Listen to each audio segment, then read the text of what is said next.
नमस्कार, मैं आपके साथ विभा उपाध्याय और आप देख रहे हैं न्यूज 18 बिहार झारखंड का डिजिटल प्लेटफॉर्म। क्या एनडीए का साउथ मास्टर स्ट्रोक इस वक्त सीपी राधाकृष्णन को देखा जा रहा है? ये सवाल कई लोगों के जहन में होगा। सीपी राधाकृष्णन ने राजनीतिक तौर पर किस तरीके से एक एक पायदान चढ़कर यहां तक का मुकाम हासिल किया है, ये जानना आप सभी के लिए जरूरी है। जड़ों से लेकर दिल्ली तक का सफर सीपी राधाकृष्णन का कैसा रहा, ये सभी के लिए एक मिसाल जैसा है। भाजपा ने महाराष्ट्र के राज्यपाल सीपी राधाकृष्णन को उपराष्ट्रपति पद के लिए एनडीए का उम्मीदवार घोषित किया है। उपराष्ट्रपति चुनाव 9 सितंबर 2025 को प्रस्तावित है। प्रधानमंत्री और भाजपा संसदीय बोर्ड की बैठक के बाद नाम का औपचारिक ऐलान किया गया। राधाकृष्णन तिरुपुर यानी कोयंबटूर अंचल से आते हैं। 2 बार कोयंबटूर से लोकसभा सांसद भी वो रहे हैं। साल था 1998 और 1999 का, और तमिलनाडु बीजेपी के अध्यक्ष की भूमिका भी उन्होंने निभाई। उन्हें साफ सुथरी, गैर विवादित छवि और क्रॉस पार्टी रिश्तों के लिए भी जाना जाता है। शुरुआती राजनीतिक अगर दीक्षा की बात करें उनके, तो जनसंघ और बीजेपी के संगठन में वो रहे।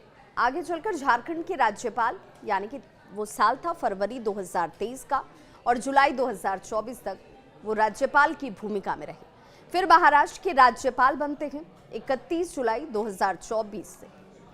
2024 में तेलंगाना के राज्यपाल और पुडुचेरी के उपराज्यपाल का अतिरिक्त प्रभार भी उन्होंने संभाला।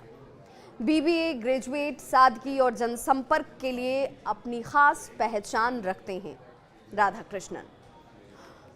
ओल्ड गार्ड बीजेपी एक तरीके से देखा जाए तो अटल और आडवाणी उस जमात के भरोसेमंद नेता में से एक हैं। रांची राजभवन का कार्यकाल राधाकृष्णन की संतुलित कार्यशैली का एक बेहतरीन नमूना माना जा सकता है। किसी बड़े टकराव से कोसों दूर संवैधानिक मर्यादा पर उनका जोर, ये ट्रैक रिकॉर्ड उन्हें राज्यसभा के सभापति यानी कि उपराष्ट्रपति जैसी उच्च समन्वय वाली भूमिका के लिए उपयुक्त बनाता है।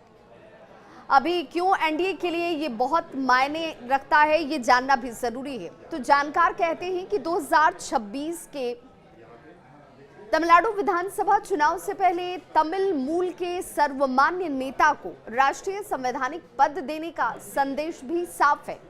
सम्मान और प्रतिनिधित्व, ये दोनों एक साथ मिल जाएंगे। ये बीजेपी के साउथ एक्सपेंशंस के नैरेटिव को भी एक तरीके से बल देता है, ऊर्जा देता है।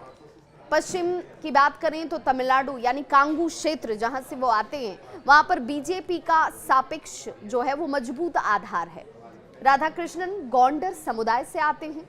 ये सामाजिक समीकरणों में ओबीसी, आउटरीच और रीजनल माइक्रो टारगेटिंग दोनों को एक साथ देता है। विपक्ष और सहयोगियों की बात करें तो उनमें नॉन कंट्रोवर्शियल और आसान बातचीत वाली छवि इनकी रही है। उपराष्ट्रपति के रूप में रूलिंग ऑपोजिशन की बात करें, फ्लोर मैनेजमेंट को ये सहज कर सकती है।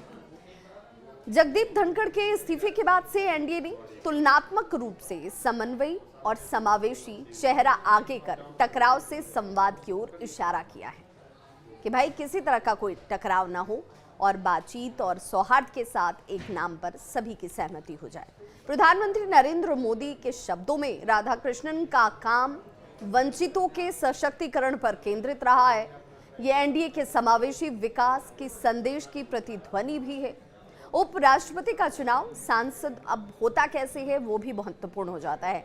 तो इनका चुनाव सांसदों, जिसमें कि लोकसभा और राज्यसभा दोनों ही सांसदों के द्वारा किया जाता है। एनडीए के गठबंधन अगर दल की बात करें, उसके बल की बात करें और क्रॉस वोट की संभावनाओं की बात करें, तो इस बीच ये नामांकन एक तरीके से आत्मविश्वास, संदेश और राजनीति का एक तरीके से संपूर्ण मिश्रण कहा जा सकता है। इस खबर पर आपकी क्या है राय, बताइएगा जरूर।